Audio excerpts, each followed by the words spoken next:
সুপ্রিয় দর্শক মণ্ডলী, শুরু করতে যাচ্ছি আমাদের টি টেবিল আলোচনা।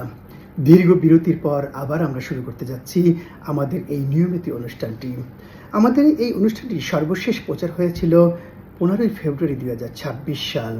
মূলত রমজান মাস উপলক্ষে আমাদের এই অনুষ্ঠানটা আমরা প্রচার বন্ধ রেখেছিলাম, কারণ আমরা সারা বছরই তো ব্যস্ত থাকি কোনো না কোনো কাজে। একটি মাস শুধু সিয়াম সাধনার জন্য আমরা রেখেছিলাম। দর্শক মণ্ডলী, আমরা মূলত এই টি টেবিল আলোচনায় সমসাময়িক বিষয় নিয়ে আলোচনা করে থাকি। আমরা এরই মধ্যে দেশে অনেক ঘটনা ঘটে গেছে, যা অনেক কিছুই আমাদের আলোচনা করা উচিত, বা আমরা হয়তো ধীরে ধীরে এই বিষয়ে আলোচনা করব। দর্শক শ্রোতা, শুরুতেই বলে নিচ্ছি আজকে 5ই এপ্রিল 2026 সাল, বাংলা 22শে চৈত্র 1402 বঙ্গাব্দ এবং আরবি 17ই শাওয়াল 1447 হিজরি। আজকে সূর্যোদয় হয়েছে 5টা 40 মিনিট এবং সূর্য অস্ত যাবে 6টা 16 মিনিটে। আজকে হাওয়ায় তাপমাত্রা থাকবে 31 থেকে 32 ডিগ্রি সেলসিয়াস এবং সর্বনিম্ন 17 থেকে 23 ডিগ্রি সেলসিয়াস। দর্শক শ্রোতা, বরাবরের মতোই আজকেও আমাদের দুইজন অতিথি, একজন সরু ভূঁইয়া আর একজন সরু বালি। তো আমরা মূল আলোচনায় চলে যাই। আমরা এখন মূল পর্বের আলোচনায় চলে যাব। সরুবালি, আমি তোমাকে দিয়ে শুরু করব। দীর্ঘ বিরতির পর আমরা আবার এই আমাদের অনুষ্ঠানটি শুরু করতে যাচ্ছি। আমাদের অনুষ্ঠানে তোমাকে স্বাগতম। সরুবালি, তুমি আমাকে বলো যে বিএনপি দীর্ঘ 2 দশক পরে নতুন সরকার গঠন করেছে এবং এরই মধ্যে তারা কিছু বিতর্কের সৃষ্টি করেছে, যেমন গণভোটের রায় নিয়ে।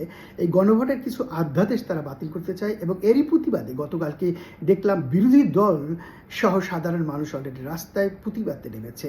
তুমি কি মনে করো, একটি নতুন সরকার যার বয়স কিনা 2 মাস হয়নি, এরই মধ্যে বিরোধী দল এবং সাধারণ জনগণকে নিয়ে বিরোধী দল রাস্তায় নেমেছে, এ ব্যাপারে তোমার কি মতামত? সরুবালি, বলো।